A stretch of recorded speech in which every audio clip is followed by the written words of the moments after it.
wall. You are looking at wallpaper, not antique wallpaper in a museum case, not something behind glass. The wallpaper that was in nurseries, in bedrooms, in the rooms where children slept 10 hours a night with the windows shut. It was green. It was beautiful. And by the middle of the 19th century, it was releasing poison into the air of hundreds of thousands of British homes. The families inside had no idea. Today, wallpaper is decoration, a style choice, something you argue about during renovation and then forget about for a decade. We assume it has always been harmless, paper, paste, pigment, background noise. But for nearly a century, the most fashionable color in the Western world was made from arsenic.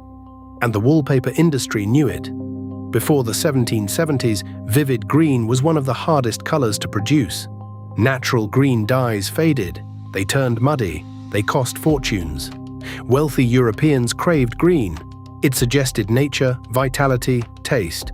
But achieving a stable, brilliant green on fabric or paper remained elusive. Then, in 1775, a Swedish chemist named Carl Wilhelm Scheele mixed sodium arsenite with copper sulfate.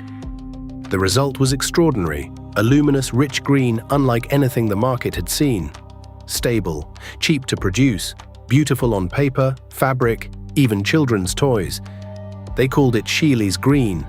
By the early 1800s, wallpaper manufacturers across Europe adopted arsenic-based greens enthusiastically.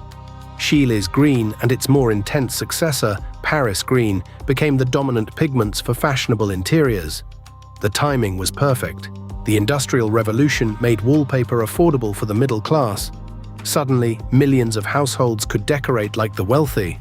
And the color they wanted most, the color that symbolized taste, nature, refinement, was green.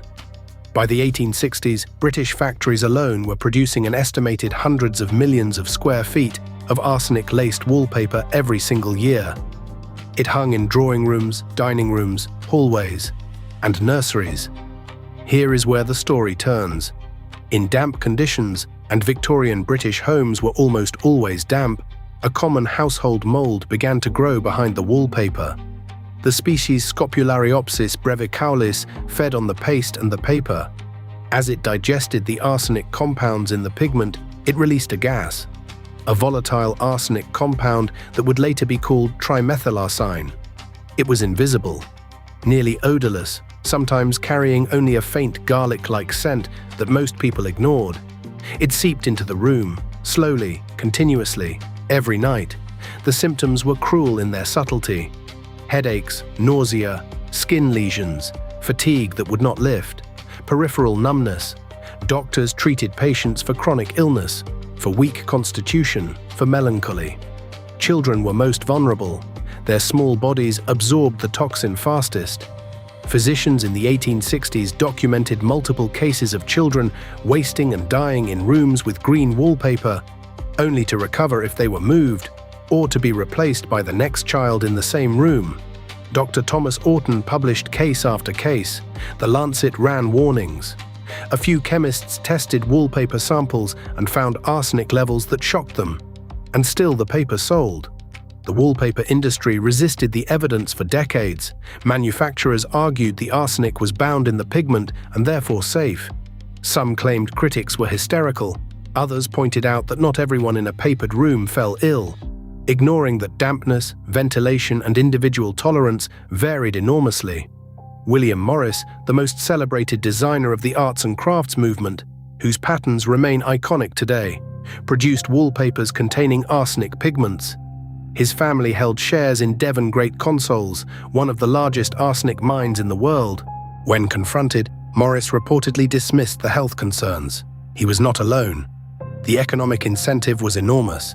It took no single law to end it. No dramatic ban. Instead, slow public pressure, continued medical reporting, and the eventual availability of synthetic alternatives gradually pushed arsenic wallpapers off the market by the 1890s. The color green did not disappear. The poison did, quietly, as if the industry hoped no one would remember. Today, pigment safety is regulated. Modern wallpaper is inert, but for roughly 80 years, the most popular wall covering in the English-speaking world was a slow-release poison delivery system, sold as luxury, hung in the rooms of sleeping children, and defended by an industry that understood the chemistry and chose profit over precaution. No one was prosecuted, no reparations were paid. The death toll was never calculated because no one was counting. The next time you notice wallpaper, in a hallway, a restaurant, an old house, consider this. For most of its commercial history, wallpaper was not passive decoration. It was the most intimate environmental hazard in the home, inches from your face, every night, for years. And the only reason you do not think of it that way is because the people who made it ensured you would forget.